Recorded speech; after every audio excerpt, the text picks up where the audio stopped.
The reuse of forms and ideas across cultures has recently become a topic of public debate. As a means of helping to define what exactly constitutes the misappropriation of culture, this research examines two conditions that seem central to potentially causing cultural harm: the significance of a form or idea in its original cultural context, and the recognizability of a form or idea in its new cultural context. It is concluded that these two criteria alone are insufficient as tests of potential cultural harm, and that the relative power of the cultures involved would also need to be considered in order to create a more reliable test. As a means of testing the thesis that these two conditions might be effective criteria of cultural misappropriation, a range of examples of the cross-cultural reuse of forms and ideas from different fields was examined, illustrating the following four possible permutations.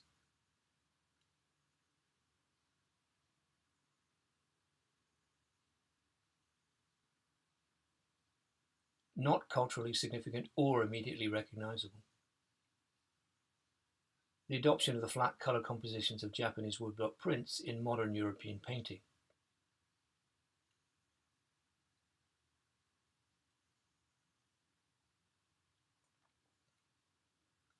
The repurposing of the plans of the Stoa and theatre at Pergamon in Alvar Aalto's libraries.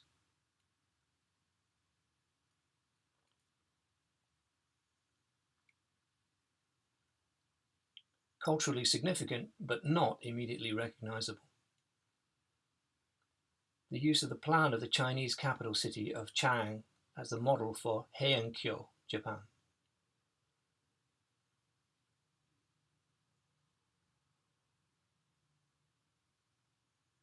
The use of Chinese characters as the basis of Japanese kana.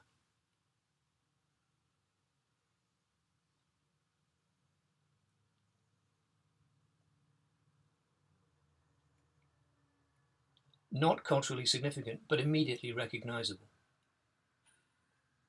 The replication of scenes from Japanese woodblock prints in Vincent van Gogh's paintings.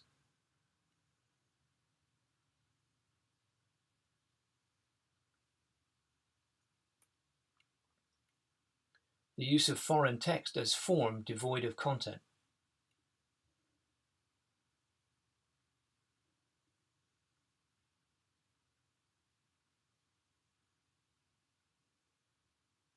Both culturally significant and immediately recognizable, cultural misappropriation. The use of Western imperial regalia in Meiji Japan.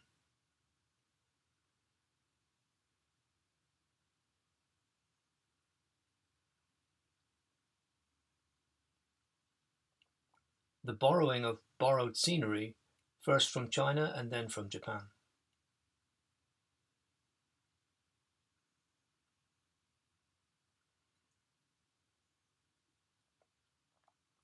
Western commercial and military repurposing of the South Asian swastika.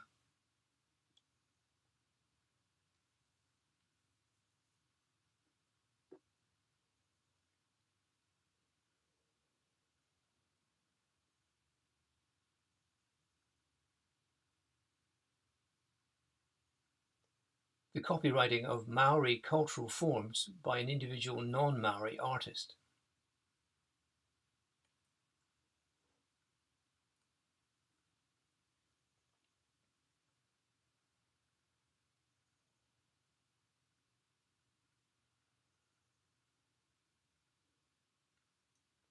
In order to get closer to a reliable test of potential cultural harm, and hence of cultural misappropriation, it would seem that an additional criterion, taking into account the relative power of the cultures involved, would also be necessary. This would mean that some instances where the originating culture was the dominant cultural partner would not be classified as misappropriation. Cultural significance, recognizability, and relative power may themselves ultimately prove insufficient as criteria of potential cultural harm, but it seems likely that they would form components of such a test. The precise meanings of these terms would need to be generally agreed, however, and until they are, a common definition of cultural misappropriation seems likely to remain elusive.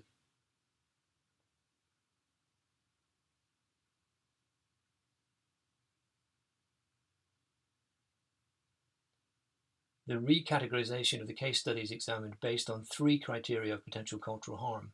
Those at the bottom in black would be considered cultural misappropriation.